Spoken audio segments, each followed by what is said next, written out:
If people are really abrasive, if they're verbally abusive, if they complain, if they, yell, if they're moody, if they're chronically depressed, it's like putting your hand on a hot stove or on a hot pan, and if you're smart, you will withdraw permanently because it doesn't feel good. And unless you're a medical professional, there really isn't any benefit to you or to the patient. So don't waste your life with people who have these kind of problems. There's a million options for them at all different levels of expertise and cost. Millions of options. There's not a single reason for anybody in this day and age in America, Canada, most of Europe, and most of Asia to be stuck with these problems because there are millions of options. So remember that. And you're one. You're one big option, right? That's right. I'm here, you're listening to me, and I offer a free 1-hour session to get somebody started on the path. So yeah, of course, why go elsewhere? Because this is, right here. Thank you. Perfect. Now, what is the biggest danger for those who really have that habit of criticizing people that they actually care about? Well, the real tragedy is when I see a parent like that because their children do not thrive. There's a consistent failure to thrive. Now, maybe the child becomes an alcoholic or a drug addict. Maybe the child flunks out of school. Maybe the child becomes chronically depressed. There is no positive outcome when you have a parent who is judgmental and critical of you. And the tragedy, on top of all the misery that the child suffers or the young adult suffers, is that they believe it's true. That's the power that a parent has. If you tell them again and again that they're an idiot, they believe you. And the only hope for them is to get away from you and never look back. And I imagine you don't want that. So if you have a child or young adult who suffers from chronic depression, be very careful because the rate of suicide among teens is gigantic. It's a huge number. And every time I've worked with somebody who's suicidal, this has been the chronic problem that they suffered from. Every time I've worked with somebody who's an alcoholic or an addict of any kind, there's at least one parent who has this problem. So if you are suffering as a result of your parent, please call me so I can explain this in depth. It's not you, it's their problem. Don't take it personally, please. They have a problem. They have an addiction to criticism and judgments. Get away from it as soon as you possibly can and get help while you're there. And I'd just like to say, as a parent, to be able to give nourishment and encouragement to your child or anyone that you care about is a gift in itself as well. And that's what Susan's trying to help us to understand the importance of. Now, Susan, what about those who have a habit of the self-criticism? Is that any better? Not really, because the tragedy is this is the basis of suicide. People who have been convinced that they're worthless, that life is hopeless, that they're not smart enough or pretty enough or nice enough or have a good enough figure or a nice enough physique or have a good enough job or the hope of a career, all these things. Imagine being hit over the head with a sledgehammer day after day after day after day, potentially multiple times a day by a parent. And then as you get older, doing it to yourself. So that's the tragedy. You've learned a language of self-hate. And you have to literally pull that out by the roots and replace it with compassionate communication. And you have to do it now. Thank you. Oh, I love that. And we all need that. Now, there's this little negative voice in our heads, of course, to be ignored, and how can people actually learn to do that if it's yelling self-criticism at them and critical words about other people? You know, meditation is a fabulous way to learn to ignore the thoughts that go by, because that's what meditation is. You're sitting. It can take you years and years or even decades before you're actually connecting to the divine, to God. But those years that you practice meditation have tremendous value and worth, because all you're doing is you're listening to your breath. You're putting your full attention on your in-breath and your inhale and exhale, and as thoughts go by, you're ignoring them. And the practice of ignoring those thoughts is gigantic, because negative thoughts appear. And I don't listen to mine anymore, you know? I will have all sorts of silly things that pop up in a week. Luckily, not many in a day anymore. But in a week, yes, I'll remember something that happened 30 years ago, and oh God, I wish it hadn't happened. And it happened, and let it go, you know? And it all takes 10 seconds. And there are other skills that I teach as well that we're going to be talking about in tonight's show. Very nice. Clear your thinking. Beautiful. Clear your head. Yeah. Empty it out. Yeah. And isn't it true we can't control what thoughts come through? That's right. So we have to be accepting and able to let them go. Exactly. So I know that we've all heard the saying, if you don't have anything nice to say about something or someone, don't say anything at all. But that's a little complicated, isn't it? Yeah, because it isn't enough to just keep quiet. That's a start. Nobody wants to hear your judgments. Nobody wants to hear your criticisms of yourself or them. Nobody's interested.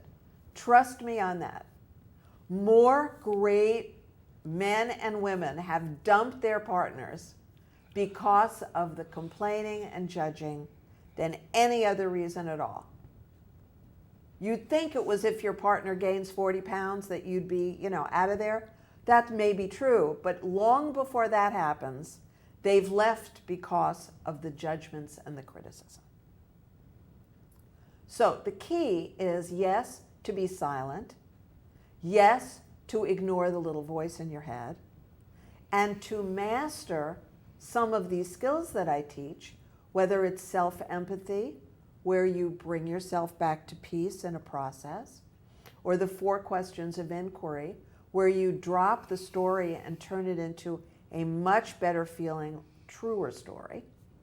But the bottom line is, the first step is to cease this addiction to expressing negative feelings, and to understand that you're stopping not for some manipulative purpose, but it is destroying your life.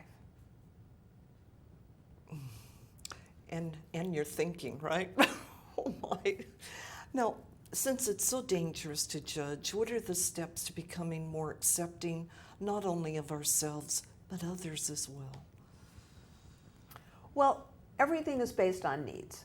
So you need to learn the needs vocabulary of nonviolent communication.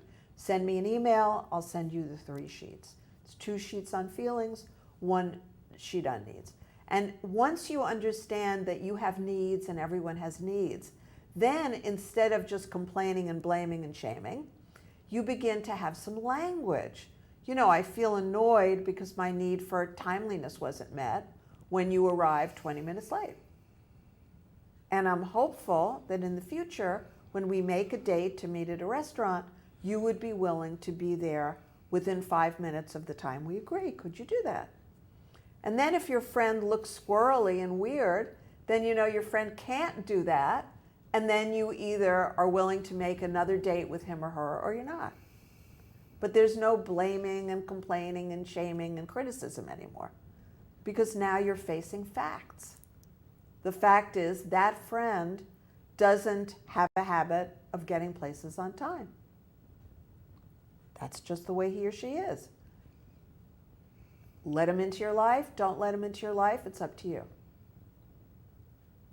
That's far more intelligent and pragmatic than trying to change people who aren't going to change anyway. Now, if you said, if you get to the restaurant within 5 minutes of our appointed time, I'll give you $3,000, and the person perks up and says, sure, well, it's up to you if it's worth that. Great. That's called motivation. There are a lot of ways to motivate people. Money is just one. Okay?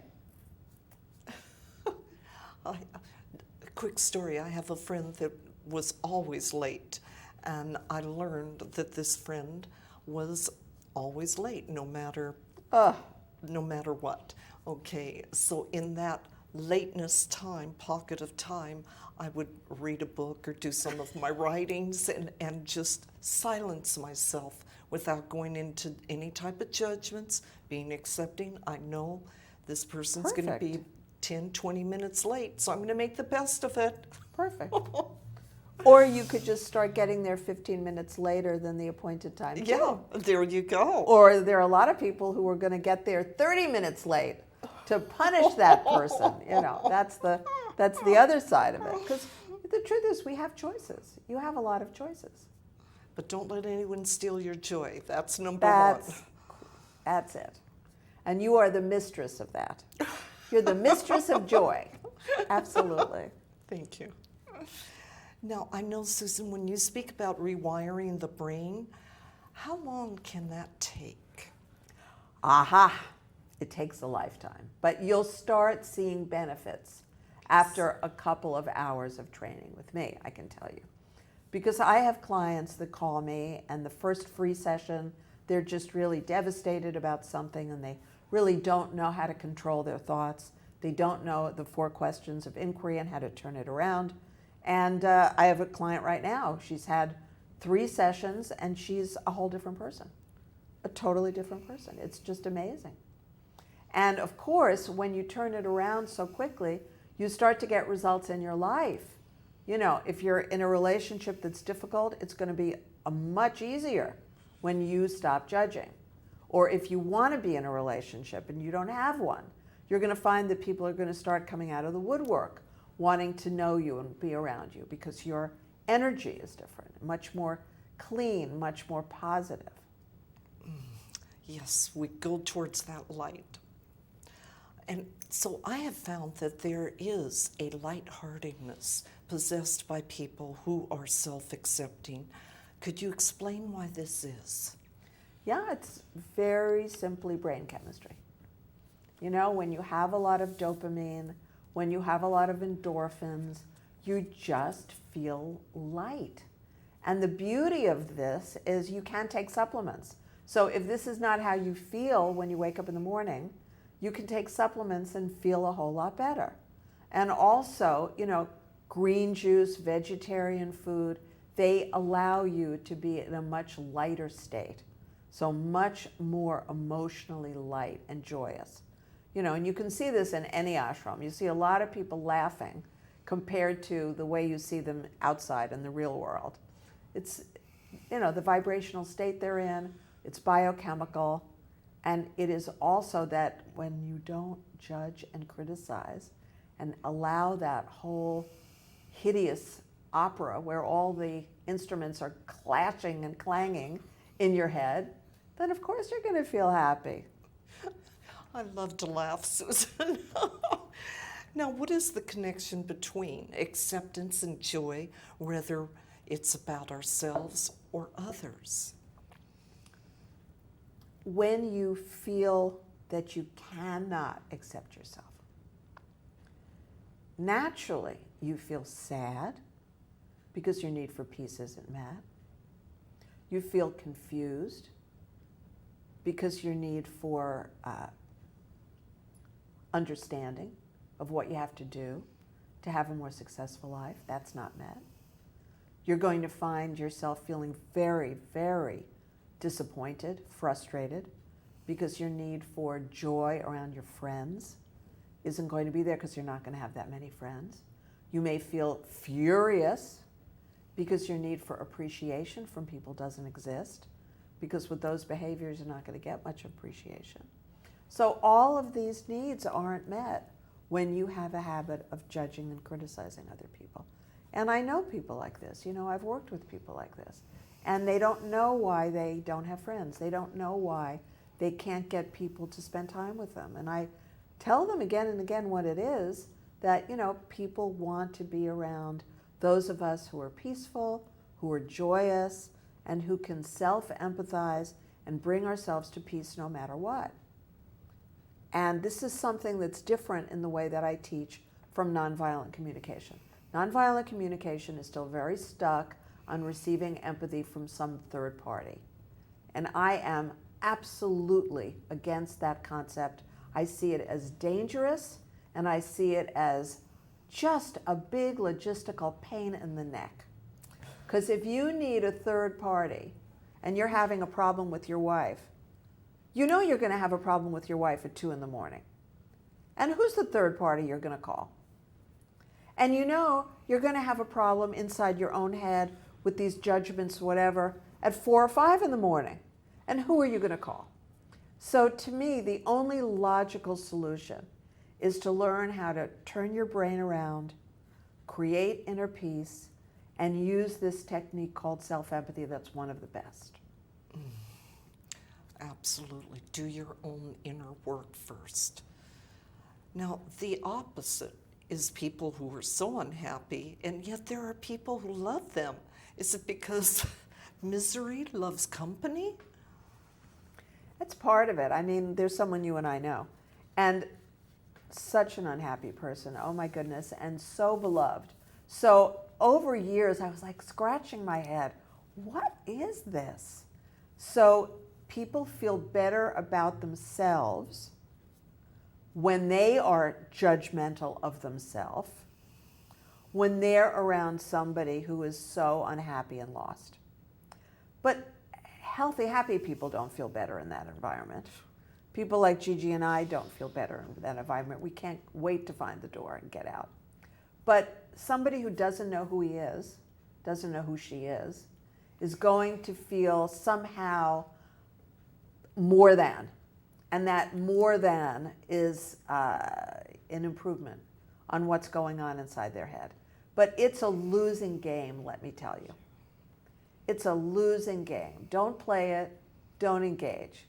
Do everything you can to find people who are happy and peaceful and joyous, and do everything you can to learn how to be just like them. Because that's how you can have a long, healthy life. Now, Susan, I'm curious, what happens when unhappy, self-critical people are around happy people? Well, that's a train wreck, you know. So sometimes the happy person is so happy, like Howard Wills, that he can actually bring people out of their miserable state, which is a joy to watch. And I've seen Guru Mai do that. I've seen the Oneness University do that. I've seen, you know, a few enlightened masters do that. Sometimes the unhappy person is so unhappy, and the happy person isn't quite established in joy, that the joy starts to dissipate. And then the happy person needs to get out of there fast, because you don't want that person ruining your life. So I'm not talking about when you visit a loved one in a, you know, ER or, you know, ICU. I'm not talking about that. I'm talking about somebody who is so pervasively miserable and has such a black-hearted approach to life that just being in their room, in their presence, is like being under a thunderstorm and getting hit by lightning in a bad way. You know, and then sometimes the miserable person and the happy person are just going to stay in the state they are in because the amount of energy each has is pretty much equal. So neither one of them is affecting the others. But usually it's like osmosis, where you take 2 beakers of water and you connect them with a glass pipette, and you put sugar in one, and over time you end up with 2 beakers of water that have the same amount of sugar in them. And so just be sure you understand, if you're the guy who's got poison in the beaker and you're the other person who's got sugar, you don't want to connect those pipettes. Perfectly said. Stay away. Now, when someone is really stuck in suffering, how can they really get beyond that and begin to live with self-acceptance? Well, suffering is a repetition of fear, anger, or sadness in someone who does not have any internal skills.